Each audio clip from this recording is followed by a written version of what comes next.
मेरे मन कब बजियो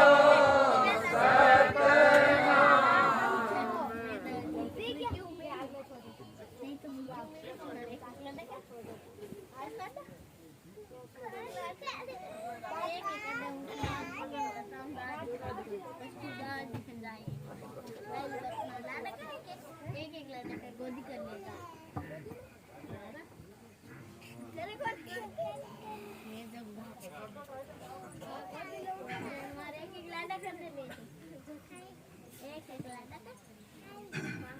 बहुत क्षण भंगुर जीवन है कलयुग का, पता नहीं चलता। जो आज हमारे साथ हैं, जो हमारे हम सफर हैं, पता नहीं कब किसकी यात्रा समाप्त हो जाए और हम अकेले रह जाएं।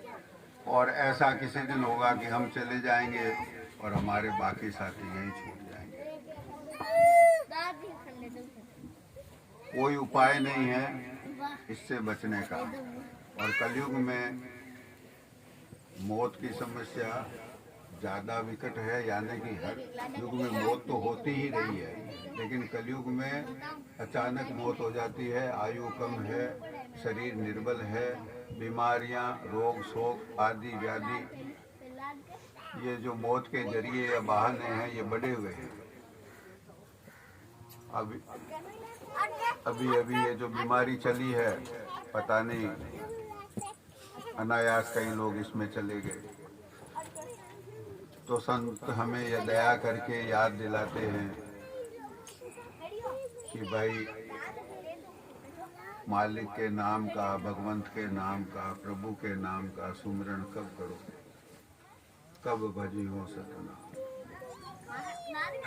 ये शिक्षा हमें हमारे मन को देनी। संतों ने हमें समझाया, लेकिन उनका तरीका कितना प्यारा और सुंदर है कि उनको, वो तो सतनाम के रूप ही थे, लेकिन उन्होंने एक इतना सुंदर और गरिमामय उदाहरण प्रस्तुत किया कि अपने मन को समझाने की तरीका अपना कि कब भजियो सतनाम सो मेरे मन, कब भजियो सतनाम। हमारे पास कोई कुवत नहीं, हैसियत नहीं, हमारी कोई क्षमता नहीं, हमारी कोई गिनती नहीं, लेकिन हम दूसरों को उपदेश देते हैं, भैया मालिक का नाम लो, माला फेरो, राम राम करो, भजन करो।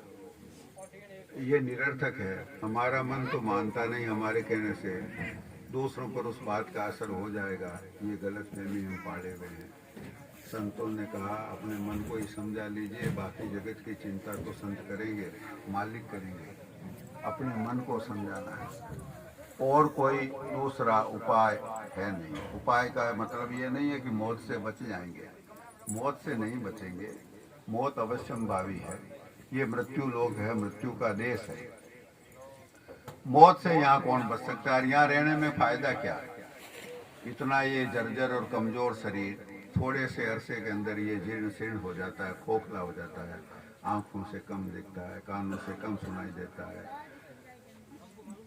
भूख कम लगती है, हाथ पैर कम चलते हैं, शक्ति क्षीण हो जाती है, फेफड़े कमजोर, दिमाग कमजोर, आमाशय कमजोर, गुर्दा, तिल्ली, लीवर, कुछ बचता ही नहीं है। तो इसलिए यहाँ रहने में अगर मान लो कोई कहे कि फिर मौत न आए, तो ऐसे शरीर को रख करके भी क्या करेंगे? ये जीर्ण शीर्ण शरीर तो आत्मा के रहने लायक कब नहीं बचेगा, इसलिए कुदरत बदल देती है। इसलिए मौत से बचने का उपाय नहीं है, मौत को संवारने का उपाय है। संत कहते हैं ये जगत तो वैसे ही रहने लायक नहीं है, ये हमारा देश नहीं है। सूरत बहुत ऊंचे घाट की, बहुत ऊंचे खानदान की, सत्य पुरुष सदगुरु दयाल के अंश है। हम सत्य पुरुष सदगुरु दयाल के अंश हैं, उनके पुत्र हैं। हम संतों के खानदान के हैं। हमारे जो अगुआ थे, हमारे जो गुरुदेव हैं, जो संत हैं, जो हमारे मार्गदर्शक हैं, पथदर्शक हैं, जो हमें रास्ता दिखाने वाले हैं, वो सब जिस रास्ते पर चल कर के